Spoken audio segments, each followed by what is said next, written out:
கிறிஸ்துவில் பிரியமானவர்களே, இறைமகன் இயேசுவின் நாமத்தில் உங்களை அன்போடு கூட வாழ்த்துகின்றேன்.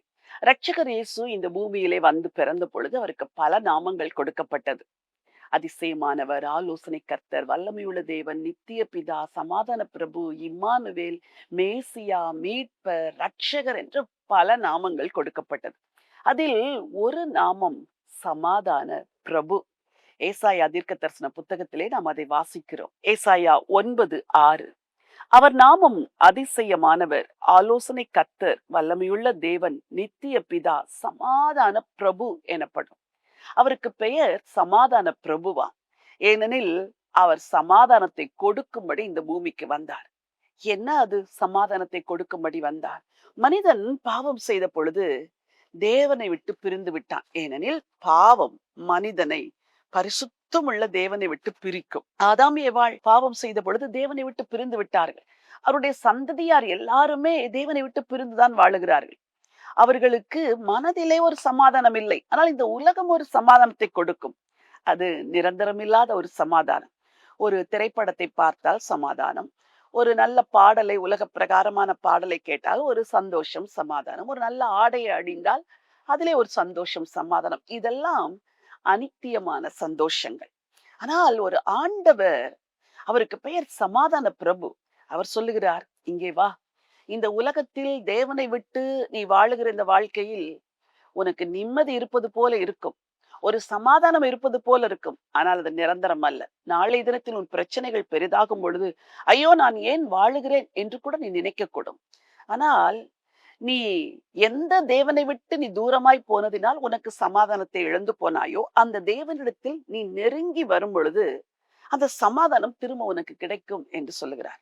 நீங்கள் சொல்லுகிறீர்கள், என்னால் தேவனை நெருங்க முடியாது, நான் ஒரு பாவி, என்னால் தேவன் அண்டை சேர முடியாது, நான் எவ்வளவு தவறு செய்திருக்கிறேன் என்று சொல்லுகிறீர்கள். ஆண்டவர் இயேசு சொல்லுகிறார், என்னிடத்தில் வா, நான் உன்னை அந்த தேவனிடத்தில் கொண்டு செல்லுகிறேன். நான் உன் பாவங்களை கழுவுகிறேன். நானே வாசலா இருக்கிறேன். என் வழியாய் நீ உள்ளே பிரவேசித்தால் நீ தேவனிடத்தில் சேர முடியும். நீ தேவனை நெருங்கி சேர்ந்தால்தான் உனக்கு சமாதானம். அன்பு சகோதரர்களே, என் அன்பு சகோதரிகளே, வாலிப பிள்ளைகளே, நீங்கள் பண்டிகை நாட்கள் என்று நன்றாய் குடிக்கிறீர்கள், நன்றாய் புசிக்கிறீர்கள், நன்றாய் உடுத்த வேண்டும் என்று நினைக்கிறீர்கள். இவைகள் எல்லாம் உங்களுக்கு சந்தோஷத்தை, சமாதானத்தை தராது.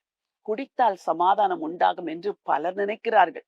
ஒரு மனுஷனுக்கு மதுபானம் சமாதானத்தை கொடுப்பதில்லை.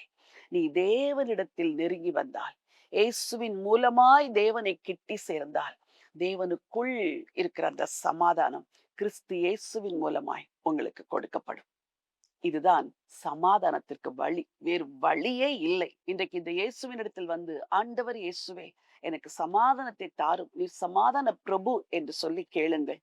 உங்களுக்கு சமாதானத்தை கொடுப்பார், உங்களை ஆசீர்வதிப்பார். உங்களுக்காய் ஜெபிக்க விரும்புகிறேன். நல்ல தேவனே, நன்றியோடு நாங்கள் உம்மை ஸ்தோத்திரிக்கிறப்பா. உம்முடைய பெயர் சமாதான பிரபு. தேவனை விட்டு தூரமாய் போன மக்கள் எல்லாம் சமாதானத்தை இழந்து கிடக்கிறார்களே.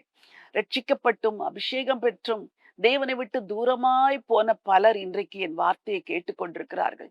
ஆண்டவரே, அவர்கள் எல்லாரும் இடத்துல திரும்ப வரும் பொழுது அந்த சமாதானத்தை அவர்கள் திரும்ப பெற்றுக்கொள்ள வழி இருக்கிறது. இயேசுவே, நீங்க தானப்பா அந்த வழி. இன்றைக்கு யாரெல்லாம் மனதில் சமாதானம் இல்லாமல், நிம்மதி இல்லாமல், ஆறுதல் இல்லாமல், துன்பத்திலும் துயரத்திலும் வாழுகிறார்களோ, அவர்கள் எல்லாருக்கும் உடைய சமாதானத்தை நீ தர வேண்டும் என்று உடைய அடியால் நான் ஜெபம் பண்ணுகிறேன் அப்பா. கிறிஸ்து இயேசு தருகிற சமாதானம் அவர்கள் இருதயத்தையும் இல்லங்களையும் நிரப்ப வேண்டும் என்று சொல்லி ஜெபிக்கிறேன். எந்த வீடுகளிலெல்லாம் சமாதானம் இல்லையோ, கண்ணீரும் புலம்பலும் சண்டையும் ஆண்டவரே ஓயாத ஆண்டவரே பிரச்சனைகளும் இருக்கிறதோ, அந்த வீடுகளில் எல்லாம் எல்லா பிரச்சனைகளையும் எடுத்து போட்டு கர்த்தர் சமாதானத்தை தாங்கப்பா. உங்க நாமத்தை மாத்திரம் மகிமைப்படுத்தும்படியா ஜெபிக்கிறேன். ஆண்டவர் இயேசுவின் நாமத்தில் பிதாவே, ஆமென், ஆமென். பிரியமானவர்களே, இந்த ஆண்டவர் இயேசு சமாதான பிரபு. அவர் உங்களுக்கு சமாதானத்தை தருவார். இன்றைக்கு உங்கள் வீட்டிலே சமாதானம் உண்டாகும் இயேசு கிறிஸ்துவினால். அவரை பற்றி கொள்ளுங்கள், தேவனை கிட்டி சேருங்கள், உங்களுக்கு சமாதானம் நிச்சயம். இந்த நினைவோடு, இந்த சமாதானத்தோடு இந்த நாளை துவங்குங்கள். இந்த நாள் ஒரு வெற்றியின் நாள். God bless you.